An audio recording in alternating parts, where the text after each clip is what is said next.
আল্লাহ তার কোনো বান্দাকেই সাধ্যের বেশি চাপিয়ে দেন না, হোক সেটা কষ্ট। আজকের এই পৃথিবীতে আমরা সবাই শান্তি খুঁজি, কেউ টাকায়, কেউ ভালো চাকরিতে, কেউ বা ভালো একটি সম্পর্কের মাঝ। কিন্তু সত্যি বলতে এই দুনিয়ার প্রকৃত শান্তি কখনোই পাওয়া যায় না যতক্ষণ না মানুষের অন্তর আল্লাহর সাথে যুক্ত হয়। আসসালামু আলাইকুম। আজকের ভিডিওতে এমন একটি দোয়া ও আমল নিয়ে আলোচনা করতে যাচ্ছি। যদি কোনো ব্যক্তি এই দোয়ার আমল প্রতি রাতে করতে পারে, ইনশাআল্লাহ তার দুনিয়ার সকল দুশ্চিন্তা হতাশা থেকে আল্লাহ তাআলা তাকে মুক্তি দান করবেন। আসুন এ বিষয়ে কোরআন ও হাদিসের স্পর্শ বার্তাগুলো জেনে নেই। রাসূলুল্লাহ সাল্লাল্লাহু আলাইহি ওয়াসাল্লাম বলেছেন, যদি তোমরা সুখ চাও তাহলে সূরা বাকারার এই আয়াতগুলো প্রতি রাতে পড়ো। রাতে ঘুম না আসলে, দুশ্চিন্তায় থাকলে, কিংবা আপনার জীবনের সকল হতাশা দূর করতে, হোক সেটা ভালো চাকরি বা জীবনের বড় কোনো সাফল্য অর্জন বা ভালো একটা বিয়ে, যে কোনো উদ্দেশ্যে এই আমলটি করতে পারেন, ইনশাআল্লাহ ফলাফল লাভ করবেন। চলুন জেনে নেই এই আমলটি কখন এবং কিভাবে করবেন, সে সম্পর্কে বিস্তারিত আলোচনা করব। তাই ভিডিওটি স্কিপ না করে সম্পূর্ণ ধৈর্য সহকারে দেখবেন। হতে পারে আজকের এই ভিডিওটি আপনার সকল দোয়া পূরণের জন্য যথেষ্ট এবং আপনার সকল প্রশ্নের উত্তরের জন্য যথেষ্ট। তাই ভিডিওটি শেষ পর্যন্ত দেখবেন। ভিডিওর মূল আলোচনায় যাওয়ার পূর্বে আসুন ভিডিওতে একটি লাইক এবং চ্যানেলে সাবস্ক্রাইব করি আর কমেন্টে লিখি, ইয়া আল্লাহ আপনি আমার দোয়া কবুল করুন।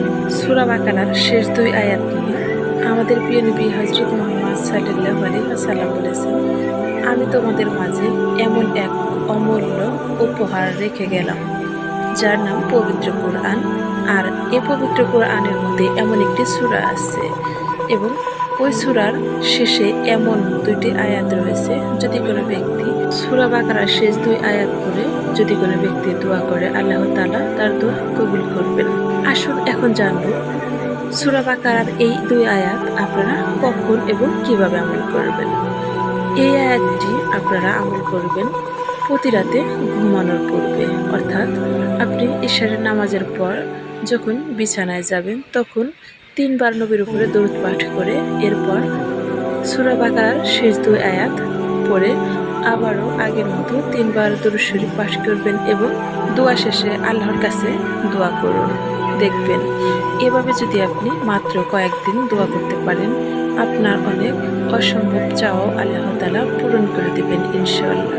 তাহলে আর চিন্তা কেন, আর নয় হতাশা। আজ থেকে শুরু করুন এই সূরা বাকারার শেষ দুই আয়াতের আমল। কমেন্টে লিখে যাবেন কে কে আজ থেকে শুরু করবেন সূরা বাকারার এই শেষের দুই আয়াত। রাসূলুল্লাহ সাল্লাল্লাহু আলাইহি ওয়াসাল্লাম বলেছেন, যে ব্যক্তি রাতে সূরা বাকারার শেষ দুই আয়াত পড়বে তার জন্য আল্লাহ যথেষ্ট হয়ে যাবে। হাদিস সহিহ বুখারী। ভাবুন, ছোট্ট একটা আমল আর আল্লাহর পক্ষ থেকে তিনি যথেষ্ট হয়ে যান ওই ব্যক্তির জন্য। কত বড় ঘোষণা! এর মানে কি? এর মানে হলো আল্লাহ তোমাকে হেফাজত করবেন, তোমার দুঃখ দূর করবেন এবং তার রহমত দিয়ে তোমাকে জড়িয়ে রাখবেন এবং তোমার সকল দোয়া কবুল করবেন। এই দুই আয়াত নিয়ে পবিত্র কোরআনের সূরা বাকারার শেষ আয়াতে আল্লাহ তাআলা আরো বলেন, রাসূলুল্লাহ সাল্লাল্লাহু আলাইহি ওয়াসাল্লাম ও মুমিনেরা বলেন, আমরা আল্লাহর ফেরেশতা, কিতাব ও রাসূলের উপর ঈমান এনেছি। এটা শুধু কথার বিশ্বাস না, এটা হলো হৃদয়ের পূর্ণ আত্মসমর্পণ। আজ আমরা অনেক কিছু বিশ্বাস করি, কিন্তু আল্লাহর উপর বিশ্বাসটা কি সেইভাবে আছে? যদি সত্যিকারের ঈমান থাকে তাহলে মানুষের জীবন বদলে যাবে। মুমিনরা বলে সামিয়ানা আতাআনা, অর্থাৎ আমরা শুনলাম এবং মেনে নিলাম। এটাই ইসলামের সৌন্দর্য। তুমি যদি আল্লাহর কথাকে পুরোপুরি মেনে নাও তাহলে আল্লাহ তোমার জীবনকে এমনভাবে সাজিয়ে দেবেন যেটা তুমি কখনো কল্পনাও করতে পারো না। এই আয়াতে আল্লাহ তাআলা আরো বলেন, আল্লাহ কাউকে তার সাধ্যের বাইরে দায়িত্ব দেন না। এই একটা লাইনই একজন ভেঙে পড়া মানুষের জন্য যথেষ্ট।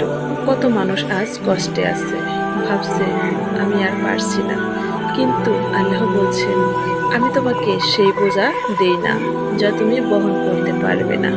তোমার কষ্ট সীমার মধ্যে, তোমার পরীক্ষাও সীমার মধ্যে, আর তোমার মুক্তির পথও আল্লাহ ঠিক করে রেখেছেন।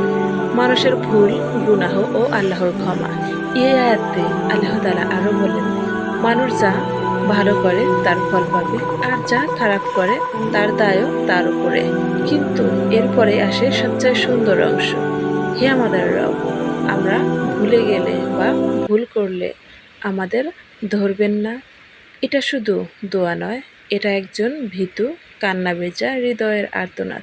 আর আল্লাহ এই দোয়া নিজেই শিখিয়েছেন, কারণ তিনি জানেন মানুষ দুর্বল। নবীজি সাল্লাল্লাহু আলাইহি ওয়াসাল্লাম আমাদের শিখিয়েছেন, আল্লাহ তার বান্দার প্রতি তার মায়ের চেয়েও বেশি দয়ালু। ভাবুন, একজন মা তার সন্তানের ভুল ক্ষমা করে দেয়, আর আল্লাহ বলেছেন, আমি তার চেয়েও বেশি দয়ালু। তাহলে কেন আমরা হতাশ হব? কেন আমরা ভাববো আল্লাহ আমাদের ক্ষমা করবেন না? দোয়া, হে আল্লাহ, আপনি আমাদের গুনাহসমূহ মাফ করুন, আমাদের অন্তরকে শান্ত করে দিন এবং আমাদের হৃদয়ে আপনার নূর দিয়ে ভরিয়ে দিন। আমিন। কমেন্টে সবাই আমিন লিখে যাবে। ধন্যবাদ।